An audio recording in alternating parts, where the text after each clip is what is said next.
모이기는 했지만 2만 명이 한꺼번에 한 곳에서 모여서 하나님께 예배했다는 말은 아닙니다.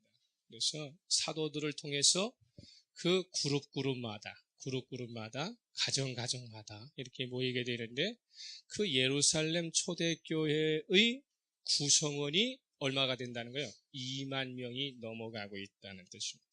그러다 보니까 회중이 날마다 늘어나는 것만큼 교회는 역동성을 가고 있지만, 한쪽에서는 사람이 많아지는 것만큼 복잡하고 다양한 문제가 발생을 하다 보니까, 그러니까 어떻게 됩니까? 격동기를 겪게 되는 것이죠.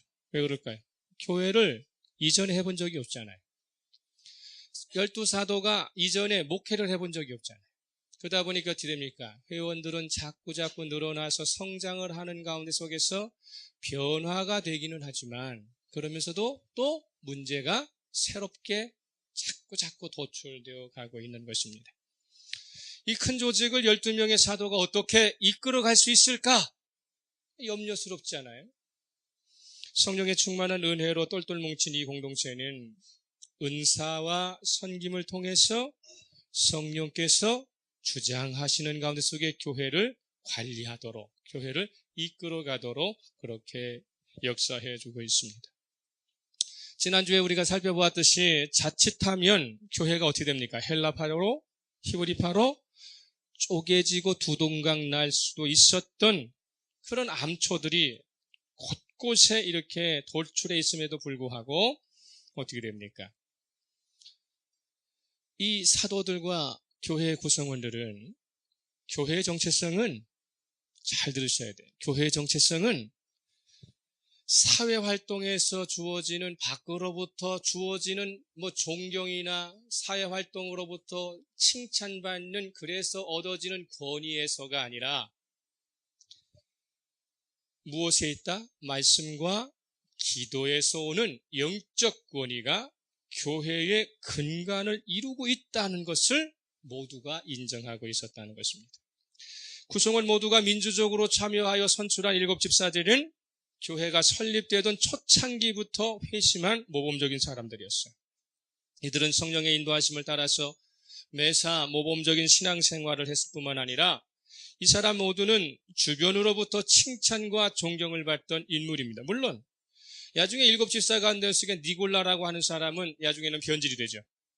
야중에는 변질이 돼가지고 이단 사생이 들어와요. 그래서 니골라 같은 사람은 한 번 구원받은 것은 영원한 구원이라고 생각하고, 구원 한 번 받고 나면 무슨 죄를 저질러도 당연히 구원받는다라고 하는 이단 사색에 야중에 이 니골라는 빠지지만, 그러나 그 당시까지는 말씀과 기도에 아주 충실했던 사람이고, 그들의 신앙생활은 모범적이었을 뿐만 아니라 주변의 많은 사람들로부터 칭찬을 받고 있었다고 하는 것입니다.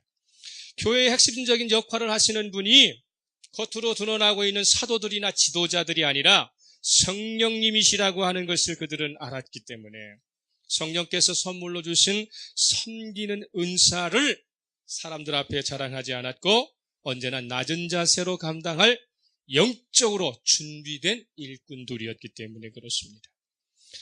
사도행전에서 7집사에 선출된 이야기가 나오지만, 그러나 7명에 대해서 다 설명을 하고 있는 것은 아니에요.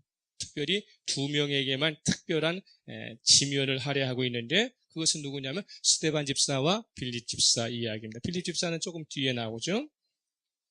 스데반의 개인 이력에 대해서는 설명을 하고 있지 않지만, 이 사람은 첫째 예루살렘 출신이 아니에요. 헬라파 사람입니다. 7명의 집사 중에 제일 어렸다고 그래요. 그래서 아마 40대 초반을 넘기지 않았을 것이다 하는 것이 역사학자들이 바라보고 있는 시각입니다. 유대인, 디아스포라 유대인입니다. 디아스포라 유대인, 로마와 그리스의 문화의 영향을 받은 헬라파 사람이었다고 하는 것입니다. 그는 오순절 성령 강림이 있었던 30년 그때에 순례를 왔죠. 베드로의 설교를 통해서 그는 회심을 했고, 그때부터 꾸준히 변함없이 사도들의 가르침과 사도들의 기도를 통해서 주님과 동행하는 순종의 삶을 일관적으로 살아왔다는 데 특징이 있어요. 일관적으로 살아왔다는 특징. 역사학자들은 아마 30년 3월경에 부활절을 넘기고 그리고 5월경에 오순절 성령 강림이 있고 난 뒤에 그리고 나서 사도들을 통해서 7 집사가 선출된 것은 5년이 지난 아니면 7년쯤이 정도에 다다랐을 것이다라고 얘기를 해요. 그러니까 안수 집사라고 이렇게 이야기하고 가는 지금 안수받은 집사들이 금방 태생된 것이 아니라 교회가 3년, 5년이 지난 상태에서 이루어졌다라는 것을 우리는 알게 됩니다. 스데반의 모범적인 이 신앙 그리고 그의 삶의 모습은요, 교회 안에서뿐만 아니라 민간인들에게도 폭넓게 확산되는 계기. 그래서 이 스데반이 많은 사람들에게 주목을 받게 되는 이유는 뭐냐면요, 하나님으로부터 예수님으로부터 특별하게 선택받았다고 하는 그런 사도들, 특별한 존재라고 여김받았던 사도들이 행했던 권능이 스데반에게도 일어났다는 데에 주목을 하게 되는 거예요. 우리들은 그렇잖아요. 예수님의 12제자들의 사도가 기도하는 가운데 속에 권능이 일어나고 베드로가 설교하는 가운데 속에서 역사가 나타나면 그래, 저 사람은 예수님에게 선택한 사람이지 예수님이 제자로 부른 사람이잖아. 3년 반 동안에 예수님께서 친히 가르치셨잖아. 예수님께서 오순절 성령 강림 사건을 통해서 1차적으로 이 사도들에게 성령의 충만을 주었잖아. 그렇기 때문에 사도들이 그렇게 권능의 기적을 행하는 것은 아마도 특별한 존재이기 때문일 거야. 이렇게 받아들일 수 있죠. 그런데 스데반은 그런 사람 아니에요.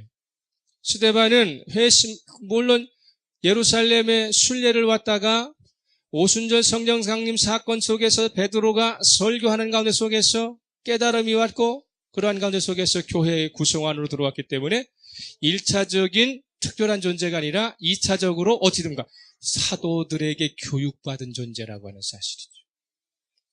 만약에 이것을 예를 들면 좀 우스운 예지만 안수받은 목사보다도 일반 집사가 설교를 잘한다든지 안수받은 목사에게서는 능력이 안 나타나는데 그 목사에게 교육을 받았고 그 목사에게 선택받은 어떤 집사가 치유의 역사가 나타난다면 그러면 그 교회에서의 것이 화평하게 원활하게 돌아가겠어요? 성숙한 교회는 가능하죠. 당장 목사가 그 집사 쫓아낼지도 몰라요. 예? 사도들이 12명의 사도가 있었지만 그렇지만 주로 지금 나오는 사람들이 누구예요? 베드로, 야고보, 요한의 얘기밖에 없어요. 안드레도 쏙 들어가 버렸어요. 사도행전. 그런데 12명이 안수해가지고 세운 그냥 섬기는 직분이에요. 봉사하는 직분. 가르치는 직분도 아니고 행정하는 직분도 아니고 봉사하는 직분을 받은 스데반에게 사도들이 행하는 권능이 그대로 나타나고 있다는 거죠. 그러면은 내부적으로 생각할 때 12사도 중에 어떤 사도는 질투심이 있을 수도 있잖아요. 또 사도 베드로도 의심할 수는 있잖아요. 저 기적이 성령으로부터는 하나님으로부터는 기적이냐? 아니면 교회를 무너뜨리기 위해서 사단과 마귀가 저를 역사하고 있는 것이냐는 영적 분별을 해야 되지 않겠어요? 이런 문제들이 생기게 되고 또 한편으로는 유대교라고 하는 기득권 세력들의 종교 현실주의자들이 성전을 책임지고 있는 사두개인들이 12명의 사도에게만 집중 관리를 했단 말이에요. 왜냐하면 그들에게 뭐가 나타나니까? 말씀의 권능이 나타나고 기적이 나타나니까 그들만 특별 관리를 하고 그들만 제거해버리면 그러면은 자신들이 가지고 있는 기득권을 그대로 유지할 수 있는데 이게 뜬금없이 스데반이라는 사람을 통해서 지혜와 권능이 나타나고 이것이 민간을 행하는 가운데 속에 기적과 표적이 나타난다면 이것은 유대교의 입장에서는 자신들의 기반이 흔들릴 수 있는 엄청난 위기를 당하게 되는 것입니다. 왜 그럴까요? 스데반에게는 예수님께서 직접 스데반에게는 가르치시지 않으셨어요. 성령 충만받은 사도들을 통해서 스데반이 교육을 받았음에도 불구하고 하나님께서는 사도들에게만 나타날 수 있는 권능을 스데반에게도 행하신다면 그러면 어떻게 되는 거예요? 제2의, 제3의 스데반은 계속적으로 어떻게 합니까? 나타날 수 있다는 것이죠. 그저 12명이라고 하는 소수의 사람만 집중 관리하고 제거해버리게 되면은 예수의 도가 새로 좀 초생되고 있는 이 기독교가 무너질 수가 있는데 제2의, 제3의 스데반이 자꾸자꾸 드러난다면 이것은 어떻게 됩니까? 일마만파로 지금 어떻게 되겠어요? 흩어지기 시작하고 이렇게 되면은 유대교는 존립의 위기를 당하게 되는 것입니다. 기적을 일으킬 수 있는 권능은 성령께서 하시는 것입니다. 할렐루야. 오늘도 기적을 일으키시는 분은 하나님이십니다. 기적을 일으킬 수 있는 도구를 선택하시는 주권도 누가 갖고 계세요? 하나님이 갖고 계세요. 그러니까 숫자와 대상을 한정하시고 결정하시는 분은 하나님이시기 때문에 유대교 사람들이 12사도를 막아내는 것으로 국한된 것이라면 몰라도 하나님을 대항하고 하나님을 대적해가지고는 절대로 그들이 존립할 수 없다는 사실을 알게 되는 것입니다. 자연히 어떻게 됩니까? 스데반을 제거해야 한다고 하는 그러한 여론들이 어떻게 됩니까? 들쑥 일어나면서 새로운 세력들이 나타나게 되는데 본문 보세요. 이 사람들을 누구라고 그래요? 스데반을 좀 대적하기 위해서 그래서 나타나 부상한 사람들의 이름이 뭡니까? 자유민들 이렇게 되어 있어요. 9절입니다. 9절 자유민들. 이른바 자유민들 이렇게 되어 있어요. 이 자유민들이라는 말은 뭐냐면 오랜 타국 생활을 통해 가지고 유대인들이 어떻게 됩니까? 예전에 디아스포라로 온 세계로 다 어떻게 해요? 다 이주를 했잖아요. 그런 가운데 속에서 헬라 문화권이든 히브리 문화권이든 가운데 속에서 그들이 포로로 잡혀갔던 그들이 살아가는 삶 속에서 노예 생활을 하다가 돈을 많이 벌었던지 실력을 많이 벌었던지 신뢰를 얻었던지 모든 가운데 속에서 노예의 이 신분에서 해방된 사람들을 자유민이라고 그래요. 노예의 신분에서 해방된 사람들. 그래서 노예의 신분에서 해방이 되었는데 이 노예가 아무런 재산이 없는 노예가 아니라 재산도 많이 가지고 있고 학식도 들어있는 그러한 사람들이죠. 이 사람들이 여생을 이제 어디서 보내기 위해서? 예루살렘에서 보내기 위해서 고국으로 귀국한 디아스포라 유대인을 자유민이라고 말합니다. 이들이 가지고 있는 생각은 뭐냐면 예루살렘 성전이야말로 장차 임하실 하나님 나라의 아주 중요한 거점이라고 하는 시온주의 사상을 가지고 있는 사람들이에요. 그러니까 예루살렘 성전 중심으로 하나님이 장차 보내실 메시아가 구원주가 오실 것이라고 믿고서 타국에서 자신들의 재산과 자신들의 여러 가지 삶의 터전을 다 포기하고 그래서 고국으로 돌아와 예루살렘 성전 근처에 터전을 잡고 살아가는 가운데 속에서 자기들이 살았던 그 지역의 사람들이 공동체를 이루었는데 예루살렘 성전에는 대표적으로 2개의 회당이 있었다. 그런 뜻이에요. 2개의 회당. 9절 봐요. 9절. 9절 시작. 이른바 자유민들 곧 구레네인 알렉산드리아인 길리기아와 아시아에서 온 사람들의 회당에서 이렇게 됐어요. 여기서 보세요. 그러다 보니까 이들이 대표적으로 예루살렘 근처에서 대표적인 회당이 2개가 있는데 먼저는 구레네인 알렉산드리아 이렇게 됐어요. 구레네라고 하는 것은 지금의 이 아프리카의 이디오피아를 얘기해요. 이디오피아, 알렉산드리아는 지금의 이집트죠. 그러니까 뭡니까? 이집트 지역에서 이집트 지역, 이 아프리카 지역에서 살았던 분산된 유대인인데 그 당시에 세상의 중심은 로마지만 부의 중심은 어디예요? 아프리카였었어요. 그 당시에는 알렉산드리아와 여러분 잘 알고 있는 카르타고라고 하는 나라가 있었죠. 그래서 로마 전역의 식물, 먹을 수 있는 곡물이 어디에서 산출됐느냐면 아프리카 지방에서 산출이 돼갖고 알렉산드리아 항구를 통해서 로마로 수송이 된 거예요. 그러니까 이 흔히 이야기하는 구레네인 알렉산드리아인이라고 하는 것은 아프리카에서 뭐를 하는? 불을 가지고 있는 사람들, 이런 사람들이 귀국한 것이죠. 그 다음에 길리기아와 아시아, 길리기아라고 하는 것은 사도 바울의 고향이기도 하죠. 길리기아, 아시아. 이 아시아는 오늘날의 아시아가 아니라 에베소 안디옥을 얘기해요. 그 아시아의 수도가 에베소였었어요.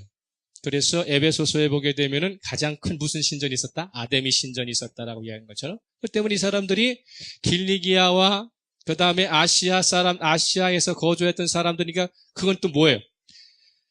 전체 로마 제국 안에 아시아라고 하는 전체 제국 가운데 속에 수도가 어디였다? 에베소였단 말이에요. 거기에서 거주했던 사람들이 들어왔다는 것이죠. 그렇다면은 이 사람들이 가지고 있는 실력, 이 사람들이 가지고 있는 경제적 규모, 이 사람들이 가지고 있는 영향력은 막강한 것이죠. 이런 사람들이 지금 누구를 지금 잡으려고, 스데반을 잡으려고 새로운 대적자로 좀 드러나고 있다는 것입니다. 이 두 회당 출신의 유대인들의 특징은 뭐냐면요, 히브리파 유대인, 본토에서 살고 있던 유대인보다도 더 모세의 율법과 성전에 대해서 더 한층 보수적이고 강력한 충성도를 가지고 있습니다. 이들은 메시아로 이미 오신 예수 그리스도를 거부한 사람들이에요. 장차 시온에 또 다른 메시아가 강림하실 것이라고 하는 소망과 열망을 가지고 성전을 중심으로 모세 율법을 아주 엄격하게 지켜가고 있는 사람들입니다. 해외에서 이룬 모든 성공과 안락한 삶을 포기하고 하나님 나라에 대한 열망으로 예루살렘 성전 근처에 터전을 잡고 살아가고 있는데, 이 그들의 삶을 위협하는 대상이 뭐예요? 교회죠? 그런 가운데 속에서 그들도, 사도들은 좀 두려울 것 아니에요. 예수님께서 직접 선택을 하셨고 가르쳐 주셨고 그런 가운데 성령 충만을 받은 1차적 대상이지만, 그 사도로부터 교육을 받은 스데반, 빌립, 이런 사람들은 어떻게 됩니까? 좀 덜, 그러니까 공격 타켓을 어디로 잡는 거예요? 스데반을 향해서 폭격을 닫게 되는 것입니다. 왜 그럴까요? 이들은 구구파입니다. 이들은 종교적 열광주의자들이었었어요. 이스라엘의 모든 역사를 예수 그리스도 중심으로 풀고 해석하는 스데반의 논리에 엄청 분노를 느끼고 있는데, 그런데 그들 스데반과 대화를 해보고 스데반과 논쟁을 해보니까 스데반이 가지고 있는 지혜와 권능을 도저히 따라갈 수가 없어요. 말로는 이길 수가 없어요. 실력으로는 감당할 수가 없어요. 그리고 이 스데반이 살아온 삶은 아직 40대 초반이지만 너무나 순결하게, 그리고 어떻게 합니까? 봉사와 헌신의 가장 중심한 믿음의 순도를 가지고 있어요. 뭐 하나 흠잡을 데가 없는 거예요. 그러니까 그들은 어떻게 합니까? 정면으로, 그리고 어떻게 합니까? 정상적으로 스데반을 이길 수 없다고 생각을 하니까 어떻게 됩니까? 거짓으로도 이겨야 됐다. 그러니까 어떻게 음흉한 계획을 세운 것이죠. 11절 보세요. 11절 시작. 사람들을 매수하여 말하게 하되 이 사람이 모세와 하나님을 모독하는 말을 하는 것을 우리가 들었노라 하게 하고, 종교적인 하나님과 관계된 종교적인 문제를 가지고서 논쟁을 해봤지만, 하나님과 관계된 신앙을 가지고서 사도들과 또한 이 스데반과의 논쟁을 해봤지만 도저히 이길 수 없어요. 그러니까 이들은 무슨 생각을 하는 거예요? 그렇다면 종교적으로 이길 수 없고 종교적으로 제거할 수 없다면 정치적으로 제거해야 되겠다 라고 생각하니까, 정치적으로 제거하려고 하니까 어떻게 합니까? 고소해야 되죠. 고발해야 되죠. 산헤드린 공회에 재판 걸어야 되죠. 그러니까 어떻게 합니까? 거짓 증인들을 세우게 되고 매수하게 되는 것입니다. 그래서 12절에 보니까 백성과 장로와 서기관들을 충동시켜 와서 잡아가지고 공회에 이르렀다. 종교적인 문제를 정치적으로 해결하려고 했다는 것입니다. 스데반에게 도대체 무슨 문제가 있었기 때문일까? 이 사람이 도대체 뭘 잘못했길래 이 사람을 반대하는 사람들은 벌떼같이 몰려달리면서 그를 죽이지 못해서 아우성치고 있고 거친 말을 하고 거짓말을 하고 위협을 하면서 고소하고 있느냐는 것입니다.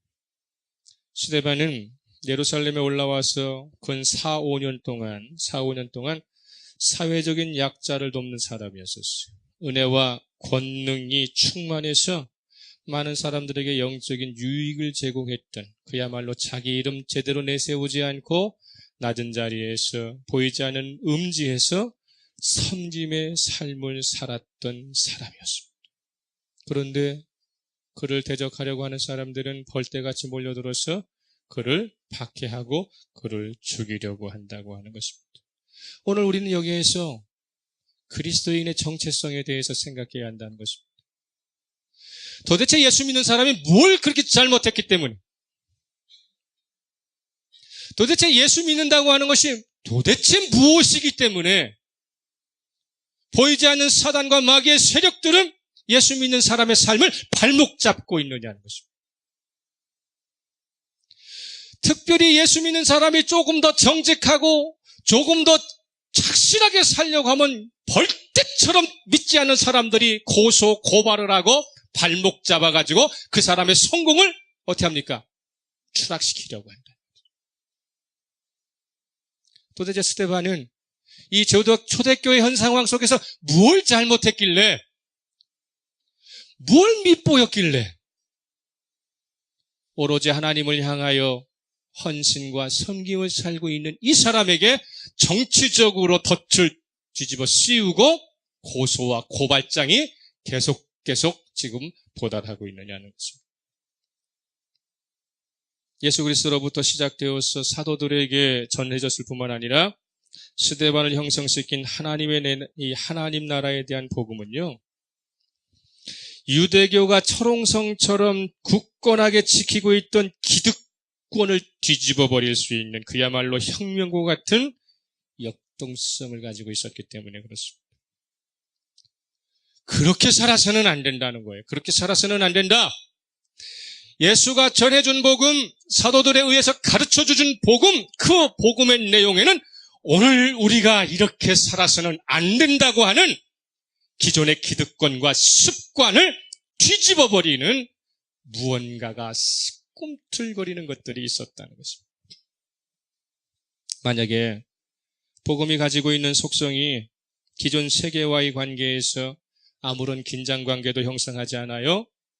복음이 가지고 있는 내용이 어떤 한 사람에게 전달되었는데 그 사람에게 혼돈이 없고 혼동을 일으키지 않아요. 그저 주류 사회가 내걸고 있는 가치, 주류 사회가 가지고 있는 이데올로기를 비판 없이 긍정하고 거기에 순응하여 살 수 있는 내용으로 복음이 짜여져 있다면 진정한 하나님의 나라는 이 땅에 결코 뿌리내릴 수 없습니다. 복음에는 지금까지 살아왔던 모든 삶이 잘못되었다고 고발하는 내용이 들어있기 때문에 그렇습니다. 당신이 살아온 방법은 틀렸어. 예수 믿는다고 하는 것은 그렇게 살아서는 안 되는 거야 하는 고발과 고소의 내용이 복음 안에 있기 때문에 복음을 받아들인 사람은 결탄코 기존의 세계의 사람들과 연합해가지고 그냥 묻어서 그렇게 살아갈 수 없게 했다는 것입니다. 더 이상 하나님께서 임재하지 않는 죽어버린 의식으로 가득 찬 성전 제사, 형식으로 변질되어 버린 율법에 매여 있는 유대교는 자신이 얼마나 잘못된 길을 가고 있는지조차 모르는 채 전통이라고 하는 허울 좋은 옛것만을 고집하는 교만에 사로잡혀 있습니다. 저와 여러분의 신앙이 수십 년이 됐는데 이게 정말로 제대로 된 건지 무엇으로 평방할 거냐. 이 세상에서 가장 큰 죄는요, 하나님 없어도 내가 세운 방법으로 인간이 세운 방법을 가지고 있으면 잘 살 수 있다고 생각하는 착각입니다. 새로운 피조물로 거듭난 그리스도인에게는요, 자신에게 주어진 유한의 시간 역사 안에서 성육신하여 주신 예수님께서 도대체 무엇을 행하셨는지에 대한 깨달음이 있어야 돼. 왜 영원하신 분이 유한한 시간의 역사 안으로 왜 오셨는가? 오신 그분이 도대체 무엇을 행하셨는가에 대하여 제대로 인지하지 못한다면 그 사람은 그리스도인이 아닙니다. 예수님의 보혈로 자신의 죄가 해결되었는가? 동시에 예수 그리스도로 말미암아 이 유한한 삶을 극복하고 영원한 삶을 살 수 있는 무엇을 준비하고 있는가를 날마다 생각하고 살아야 한다는 것입니다. 그리스도인이라는 정체성이 무엇입니까? 여러분, 스데반은 오늘 우리에게 말하고 있어요. 도대체 스데반이 가지고 있는 예수 그리스도와 우리와 가지고 있는 예수 그리스도는 어떤 상관관계가 있느냐? 스데반도 그리스도인이었고 오늘 우리도 그리스도인이라면 그 스데반이 가지고 있는 삶과 우리의 삶은 어떤 상관관계가 있느냐? 곧 그리스도인의 정체성은 무엇이냐고 묻는 것입니다. 그러면 정체성이 무엇이냐고 물을 때에 스데반과 같은 대답을 해야만 정답을 갖고 있는 것이죠. 이 부분들을 우리가 생각해야 합니다. 그러려면 여러분 설교 과정에서 여러 번 들었을 주는 나의 피난처라는 책으로 유명한 분이 있어요. 네덜란드의 코리 텐붐 여사라고 하는 분이죠. 네덜란드인입니다. 코리 텐붐 주는 나의 피난처라고 하는 책을 쓰셨어요. 2차 세계대전 당시 네덜란드가 독일의 정복이 되자 코리 텐붐의 가정은 고통받는 유대인을 단지 숨겨주었다는 이유만으로 가족들이 독일에게 체포되어져서 강제 수용소에 갇히게 됩니다. 부모뿐만 아니라 친척들이, 특별히 언니가 당하는 가혹한 이 고문은 이루 상상할 수 없었죠. 코리 텐붐 여사만 941생으로 이 수용소에서 살아나오게 됩니다. 그리고 나서 코리 텐붐은 50이 넘은 나이에 출소를 하고 난 뒤에 신학교에 들어가 공부하고 난 뒤에 60여 개국에 돌아다니면서 복음의 증거의 삶을 살다가 80에 그 장수를 하고 돌아가신 분이에요. 코리 텐붐의 가정은 정말로 주님의 말씀을 그대로 자신들의 삶에 실천하기 위해서 몸부림치던 신실한 가정이었습니다. 2차 세계대전 동안 나치가 저지른 악행 가운데 속에 600만이 넘는 유대인을 말살한 천인공노할 범죄 우리는 기억하고 있습니다. 코리 텐붐의 가정은 그리스도인으로 산다는 의미를 어떻게 생각했느냐면요. 그들의 삶이 위험해진다는 이유로 고통당하는 이웃에 대해 방관하는 것은 절대로 정당화될 수 없다는 생각이었어요. 다시 한번 말씀드립니다. 자신의 삶이 위험해진다는 이유로 고통당하는 이웃에 대해 방관하는 것은 절대로 정당화될 수 없다. 즉, 예수 그리스도를 믿는 자로서의 정체성의 확보는요, 자신이 누리던 평화와 생명까지 위협하는 고통 앞에서도 주님이 자신에게 행하여 주신 십자가의 의미를 희석시키지 않는 것입니다. 예수 그리스도께서 골고다의 십자가에서 행하신 그 사건으로 내가 구원을 받았다면 이런 이유 때문에 저런 이유 때문에 우여곡절을 살아가는 삶 속에 고통받고 있고 고난받고 있다고 해서 십자가의 의미가 내 나름대로 자의 해석해서는 안 된다고 하는 것입니다. 코리 텐붐은 라븐스부르크 수용소에서 견딜 수 없는 노동의 강요를 받아요. 라븐스부르크는 여자들만 모인 수용소인데 새벽 4시에 일어나야 돼요. 새벽 4시서부터 노동을 시작해갖고 저녁 8시까지 해야 돼요. 그런데 주로 다 육체적 노동이었었어요. 그런 가운데 속에 거기에 수용되어 있는 인원들이 다양한 민족들이 모여있기 때문에 그런 가운데 속에 거기에 정말로 이기주의자들이 얼마나 많이 있겠어요. 고통당한다는 의미 때문에, 자신이 당하는 고통 때문에 누구 하나 배려할 수 없는 가운데 속에서, 그런 가운데 속에 있습니다. 오직 증오만이 있는 시대, 오직 증오만으로만 견뎌낼 수 있는 그 시절. 그래서 그들은 고통과 그런 가운데 속에 상식 이하의 그 고난이 들어올 때마다 이 안에 뭐가 쌓이겠어요? 증오가 쌓이는 거예요. 증오가. 근데 코리텐붐 여사와 그의 언니는 뭐라고 이야기하느냐면, 자신들을 괴롭혔던 사람들을 정죄하지 않고 꾸준히 용서할 수 있는 힘을 달라고 기도를 합니다. 오늘도 당하고 내일도 당할 것이고 날마다 당해요. 날마다 안에 이 증오가 쌓입니다. 그런데 날마다 저녁마다 하나님, 나를 오늘도 괴롭혔던, 나를 오늘도 죽이게 했던, 나를 화나게 했던, 나에게 증오만을 넘겨줬던 그 사람을 정죄하지 않게 해주십시오. 그렇게 기도합니다. 극한의 상황에서도 그것이 가능했었던 이유는 뭐냐고 묻습니다.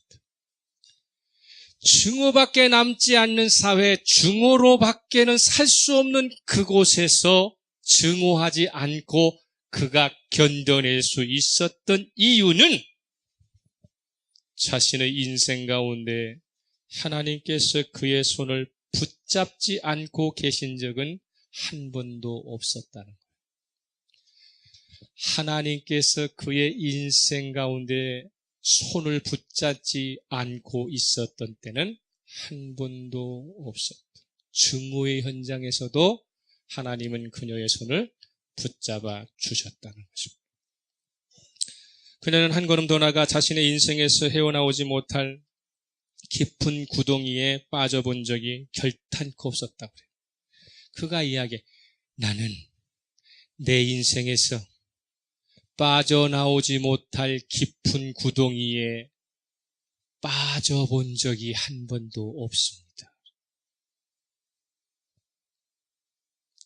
그러면서 이야기합니다. 예수님과 함께 하는 것이라면 그것이 삶 속에서 가장 어두운 순간일지라도 가장 좋은 것이 될 수 있기 때문이며, 아직 가장 좋은 것은 남아 있기 때문입니다. 절대로 그의 인생에 깊은 구덩이는 없었다는 거예요. 주님이 함께하고 계시다면 아직 가장 좋은 것은 남아 있다는 것을 포기하지 않았다는 것입니다. 오늘날의 많은 그리스도인들은 자신이 믿음으로 산다고 말하면서도요, 실상은 믿음에 대한 이해가 너무 얄팍하거나 피상적인 때가 많습니다. 주님이 함께 하신다는 것을 실제적인 삶에서 제대로 경험하고 있지 못하기 때문에 대부분의 사람들이 믿음을 시작했던 그 자리에서 한 발짝도 옮겨놓지 못한 채 그 자리만 뺑뺑뺑뺑뺑뺑 맴돌면서, 그러면서 아까운 인생만 소비하고 있고 시간만 축내고 있다는 것을 인정하지 않습니다. 절대로 되돌아 나올 생각을 하지 않아요. 다시 한번 새롭게 살아보겠다는 결심하지 않아요. 습관을 버리지 않아요. 생각을 버리지 않아요. 자신이 가지고 있는 철학을 버리지 않아요. 제대로 된 그리스도인 치고요, 짧은 시간 안에 아무것도 한 것 없이 구원받은 오른쪽 강도를 부러워할 사람은 아무도 없습니다. 단지 구원받았다는 이유만으로 예수님 오른쪽 십자가 오른쪽에 있던 오른쪽 강도가 부러운 사람은 없다, 그 말이에요. 저와 여러분이 구원받은 그 자체 하나만으로 예수님 오른편에 있었던 그 강도가 부럽습니까? 제대로 된 그리스도인치고 그 강도가 부럽다고 생각하는 사람은 아무도 없다는 것입니다. 왜 그럴까요? 구원의 은혜는 선물로 주어오는 것이지만, 분명히 들으십시오. 구원의 은혜는 선물로 주어지는 것이지만 보상과 상급은 거저 주어지지 않기 때문입니다. 어떻게 오른쪽 강도와 스데반이 천국에서 같이 있다고 스데반이 거닐고 스데반이 받을 보상을 오른쪽 강도가 달라고 할 수 있겠느냐는 것이죠. 구원은요, 시작에 불과해요. 완성이 아니에요. 끝이 아니에요. 그런데 대부분의 그리스도인들은 구원받았다는 그것 하나만으로 방자하게 살고 있다는 것입니다. 하나님에 대해 몰라도 너무 몰라요. 제가 오해도 말씀드리겠지만 결탄코 성경은요, 하나님이 우리를 사랑하신다고 하는 말을 많이 하지 않으셨어요. 이따 주기도문 강의에서도 말씀드리겠지만 성경에는 34,000개의 구절이 있지만 예수님께서 직접 우리에게 사랑하신다고 말씀하신 성경은 36가지도 안 돼요. 36번. 34,000 구절 중에 하나님이 우리를 사랑하신다고 말씀하시는 예는 36개밖에 안 돼요. 나머지는요, 하나님은 의로우시다, 하나님은 거룩하시다라고 말씀하십니다. 34,000개 중에 36번밖에 사랑을 말씀하지 않으셨는데 왜 기독교는 하나님의 사랑이 전부인 것처럼 착각하고 있느냐는 거예요. 하나님은요, 수만 번 우리에게 당신은 의로우신 분이다, 당신은 거룩하신 분이라고 말씀하십니다. 우리는 하나님의 거룩하심을 따라가고 하나님의 의로우심에 두려워 사는 사람이 아니라 그저 하나님이 한두 번 말씀하셨던 사랑이라는 목매달아서 무조건 사랑하실 것 같고 무조건 구원해 주실 것 같은 착각 속에 살고 있기 때문에 그리스도인이면서도 하나님을 모르고 살아가고 있다. 스데반은 그리스도인이 무엇인지를 알았어요. 그리스도인이 살아가야 할 일이 무엇인지를 알았어요. 그래서 세상으로부터 무엇을 합니까? 침뱉음을 받고 대접을 받는 것입니다. 우리가 그런 가운데 속에서 깊이 생각해야 합니다. 말씀 찾습니다. 누가복음 7장 44절에서 48절. 누가복음 7장 44절에서 48절.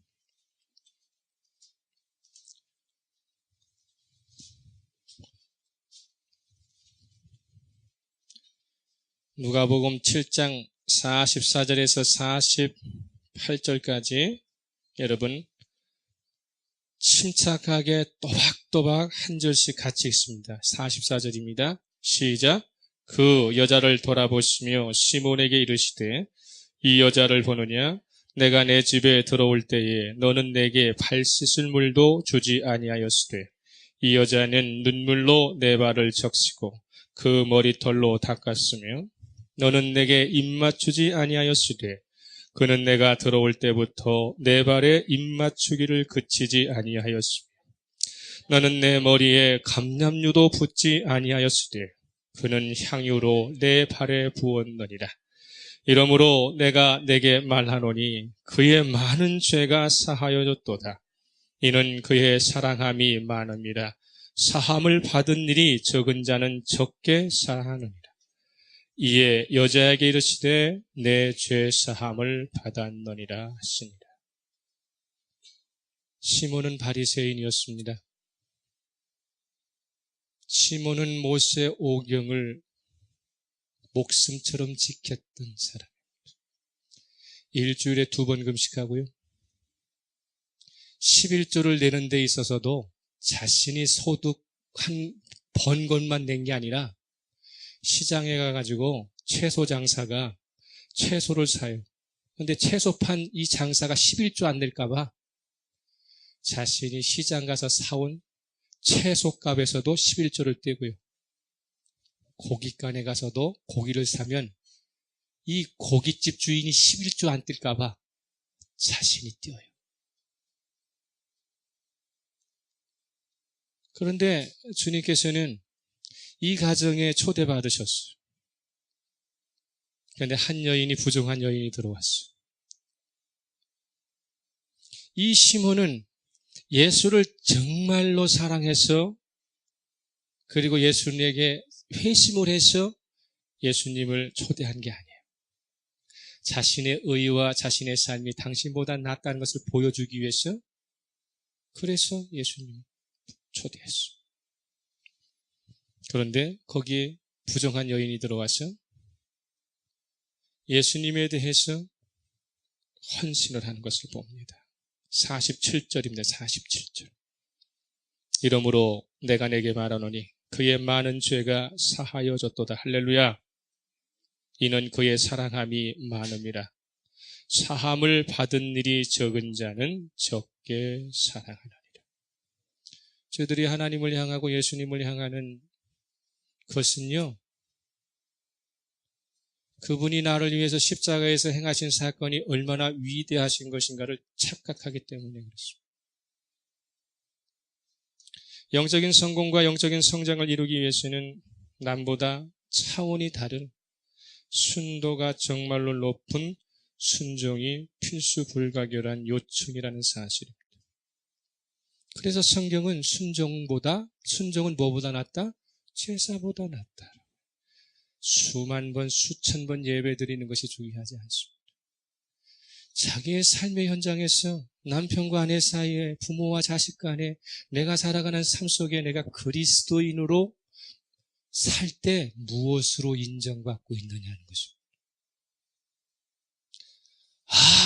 저 사람은 그리스도인이야 라는 것이 무엇으로 인정받고 있느냐. 가난한 사람에게 막 퍼주니까? 사회사업을 많이 하면 그리스도인입니까? 잘 생각하세요. 예수 그리스도의 사랑은 내가 그분으로부터 얼마나 많은 사랑을 받았느냐를 깨달을 때, 그때 우러나오는 것이라는 것입니다. 예수님께서는 믿음의 크기를 말하기 전에 주님께 대한 신실함이 얼마나 확고한가를 따져보십니다. 그래서 성도는 삶의 양이 아니라 삶의 질을 더 중요시 여기고 자신의 믿음의 순도를 높일 수 있어야 합니다. 시간적으로나 영적으로도 준비되지 않고 헌신할 능력 또한 부족한 사람에게 하나님과의 관계된 무엇을 맡길 수 있습니까?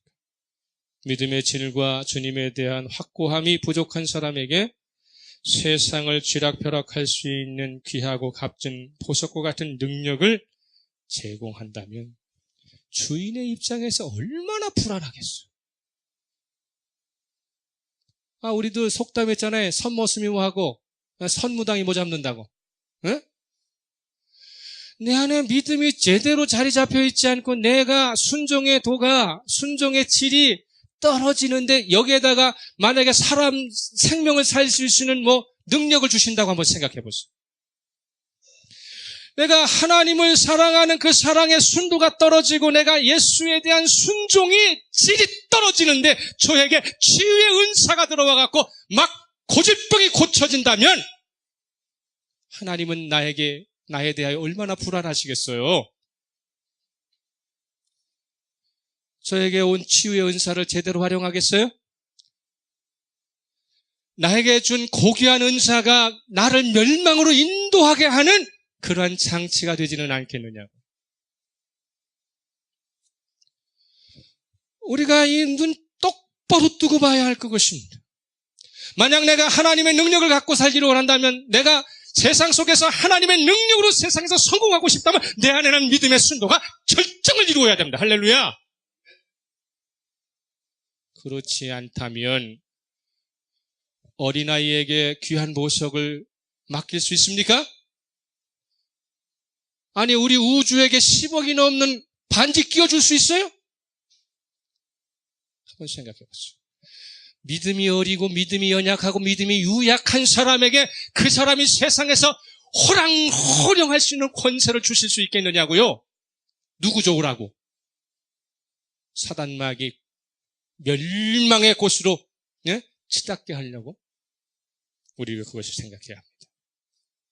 스데반은 하나님 나라의 확장을 위해서 세상적인 것보다 하나님에 관계된 것을 준비하는 순도가 높았다는 것입니다. 그는 평소에 기도를 능가하는 삶은 없다는 것을 알았습니다. 따라서 합시다. 평소에 기도를 능가하는 삶은 없다. 이 사도들에 의해서 교육받은 이 스데반은요, 말씀과 기도에 능력 있는 사람이었어요. 기도만큼 자신을 위대하게 만들어줄 수 있는 것은 없다는 것입니다. 그렇기 때문에 숨통이 끊어지고 있는 순간에도 그의 마음과 눈은 어디를 봐요? 세상을 보는 것이 아니라 예수 그리스도를 바라보고 있잖아요. 15절 찾습니다. 15절. 사도행전 6장 15절. 사도행전 6장 15절. 사도행전 6장 15절. 다 같이 읽겠습니다. 시작. 공회 중에 앉은 사람들이 다 스데반을 주목하여 보니 그 얼굴이 천사의 얼굴과 같더라. 할렐루야. 자신이 하고 있는 기도보다 더 위대한 삶을 살아갈 수 없다는 것을 깨달은 스데반은요, 죽이려고 하는 사람들만 모여있는 그곳입니다. 반대하는 사람들만 모여있는 그곳이 절대로 헤어나올 수 없는 절대절명의 죽음의 현장이에요. 두려움이 없어요. 염려가 없어요. 스데반의 얼굴은 천사처럼 환하게 얼굴이 변합니다. 이게 예수가 주시는 능력입니다. 할렐루야. 여러분의 고난의 현장 속에, 여러분의 고통의 현장 가운데 속에 내 얼굴에 천사의 얼굴처럼 평안해지려면 내 안에 예수 그리스도가 살아계셔야 합니다. 예수 그리스도가 살아계신 그 사람의 인생은 절대로 절망이 없어요. 그것이 죽음의 끝일지라도. 예수 그리스도인의 정체성은 어디에서 오는가? 오늘 이 시간 이 스데반이라는 이름 자체가 멸류관이라는 뜻이에요. 스데반은 멸류관이라는 뜻입니다. 저와 여러분이 하늘에서 받을 예비된 멸류관, 저와 여러분이 받을 멸류관은 무엇입니까? 어떤 멸류관을 받아야 합니까? 이 멸류관을 받기 위하여 오늘 우리는 어떻게 준비하고 있습니까? 디모데후서 4장 8절 보고 끝냅니다. 디모데후서 4장 8절.